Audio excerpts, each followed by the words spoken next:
For thousands of years, the few have used knowledge as power to control the many and profit from their ignorance. Over hundreds of generations, the masses have outsourced their thinking and unquestioningly consumed products of deception. Today, as a result, the non-elected rulers continue to persuade us to adopt their limited perspectives. This series resurrects your curiosity and broadens your awareness so you can learn how to read between the lies. This is what you've been missing. The goal of this series is to provide you with the tools to understand the world in which we all live, so we can learn to survive and thrive in life. Greetings and welcome.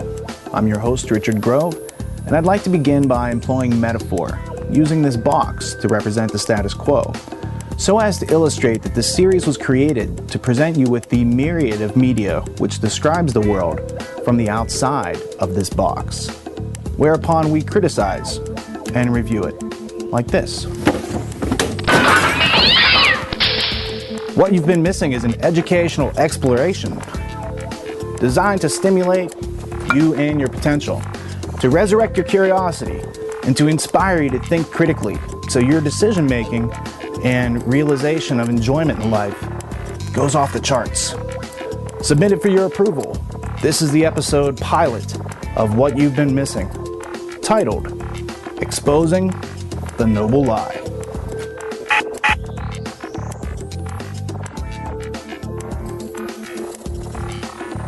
We've got a lot to catch up on, and here's why. Our research over the past 7 years has uncovered the following 3 facts. 1, that the systematic form of critical thinking upon which the Western world was built was taken out of our education system in the 19th century.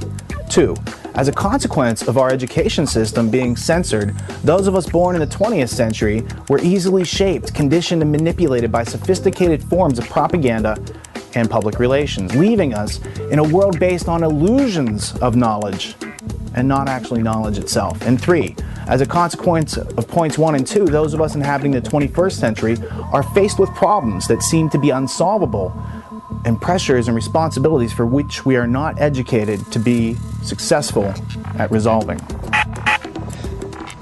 There is a curse on mankind. It is a curse so well known that we never talk about it, we never discuss it. It is a curse that says that you and yours will never rise. Your grandchildren are serfs, their grandchildren will be serfs. You are a shoemaker, your grandchildren will be shoemakers. And my heel will always be on your neck. Until America said, now wait a minute. If you're lucky, if you've got guts, if you can take the crap that life throws at you, if you can get here, you might rise. Hey, Mr. Pants. Come on in, Mr. Pants. Pants. It's hard to say why that particular bullet was shot, but you know, it's a neighborhood where a lot of things are changing, where a lot of people are upset, where people have been pushed out of their homes by real estate value, not being able to pay the taxes, whatever else. You know, I've tried to think about it. I've tried to think about if I were out there and someone else were in here, what would cause me to be resentful or envious.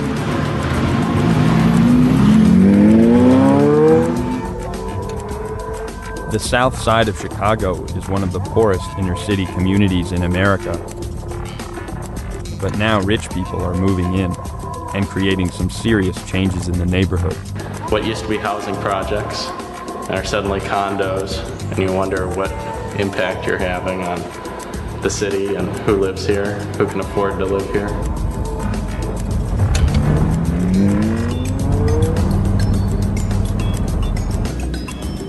Three big tools have been used in a lot of areas.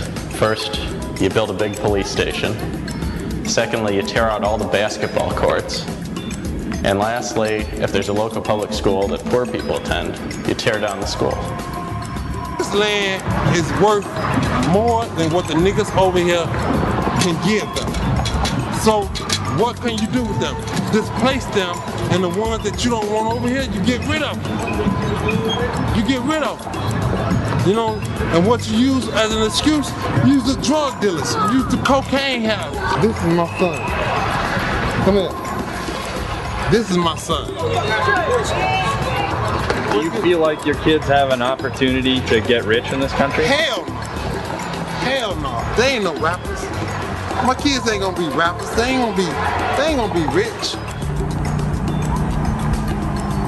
It's easier to just cleanse the earth of these people, send them to the far reaches of the universe, and the mayor's office will build a big police station, build a bunch of townhouses, the yuppies will buy in and bourgeoify it, and suddenly we'll have a community. Yeah, there'll be a bunch of people displaced. Yeah, there'll be a bunch of crime problems, but it's easier. We found the easy solution. Charles Darwin did not invent the term survival of the fittest.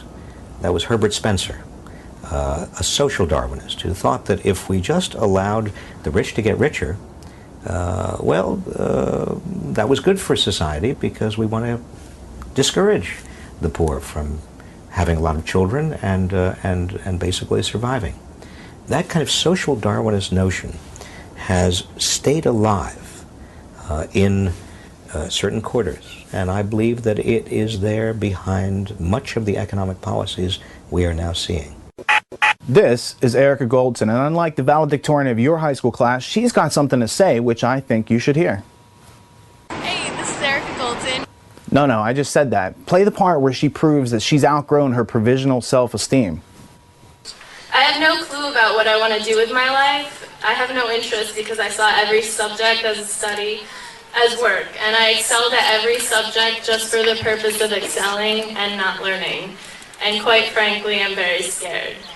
John Taylor Gatto, a retired school teacher and activist critical of compulsory schooling, asserts, "We could encourage the best qualities of youthfulness, curiosity, adventure, resilience, the capacity for surprising insight simply by being more flexible about time, texts, and tests, by introducing kids into truly competent adults, and by giving each student what autonomy he or she needs in order to take a risk every now and then." But we don't do that. Between these cinder block walls, we are all expected to be the same. We are trained to ace every standardized test, and those who deviate and see light through a different lens are worthless to the scheme of public education, and therefore viewed with contempt. H.L. Mencken wrote in the American Mercury for April 1924 that the aim of public education is not to fill the young of this species with knowledge and awaken their intelligence. Nothing could be further from the truth. The aim is simply to reduce as many individuals as possible to the same safe level, to breed and train a standardized citizenry, to put down dissent and originality. That is the aim in the United States. To illustrate this idea, doesn't it perturb you to learn about the idea of critical thinking? Is there really such a thing as uncritically thinking? To think is to process information in order to form an opinion. But if we are not critical when processing this information, are we really thinking? Or are we mindlessly accepting other opinions as truth? I must retrain myself and constantly remember how insane this ostensibly sane place really is. And now here I am in a world guided by fear, a world suppressing the uniqueness that lies inside each of us. A world where we can either acquiesce to the inhuman nonsense of corporatism and materialism or insist on change. We are not enlivened by an educational system that clandestinely sets us up for jobs that could be automated, for work that need not be done, for enslavement without fervency for meaningful achievement. We have no choices in life when money is our motivational force. Our motivational force ought to be passion, but this is lost from the moment we step into a system that trains us rather than inspires us. We are more than robotic bookshelves, conditioned to blurt out facts we were taught in school. We are all very special. Every human on this planet is very special. So aren't we all deserving of something better? Of using our minds for innovation rather than memorization, for creativity rather than futile activity, for rumination rather than stagnation? We are not here to get a degree to then get a job so we can consume industry-approved placation after placation. There is more and more still. The saddest part is that the majority of students don't have the opportunity to reflect as I did. The majority of students are put through the same brainwashing techniques in order to create a complacent labor force working in the interests of large corporations and secretive government. And worst of all, they are completely unaware of it. I will never be able to turn back these 18 years. I can't run away to another country with a different education system, perhaps meant to enlighten rather than condition. This part of my life is over, and I want to make sure that no other child will have his or her potential suppressed by powers meant to exploit and control. It's as if she's describing, what's that phrase? What we've got here is failure to communicate. It would then appear that to solve the problems that we all face as human beings, we need to do some learning, communicating, and collaborating. So let's start to figure out how we can apply our minds and a systematic form of critical thinking to start solving our problems so that we can have less of this. Depopulation should be the highest priority of foreign policy towards the Third World. Henry Kissinger, 1974. There's a need for a new world order. And more of this.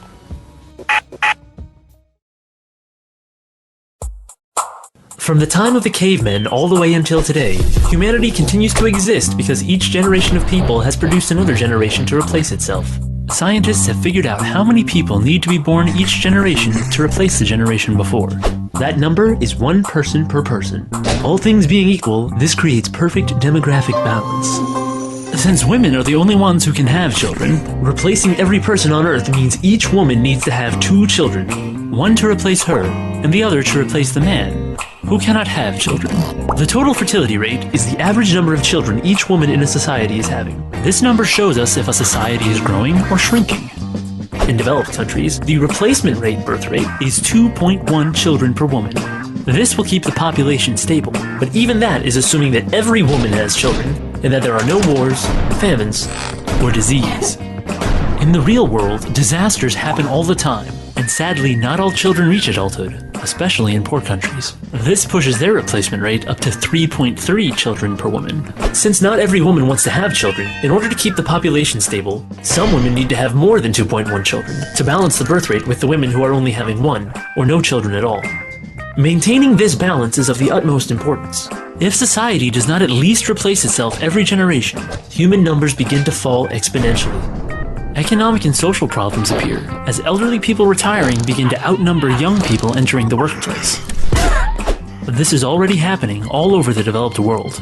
Many of the world's nations are only barely replacing themselves, while a growing majority have birth rates below replacement, some as low as 1.8 or even 1.2 babies per woman. Many societies are facing a very real danger: extinction.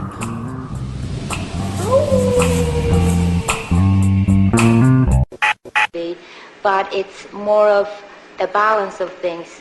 What, like food, some part of the world there's wastage of food, and in some parts, nobody has food.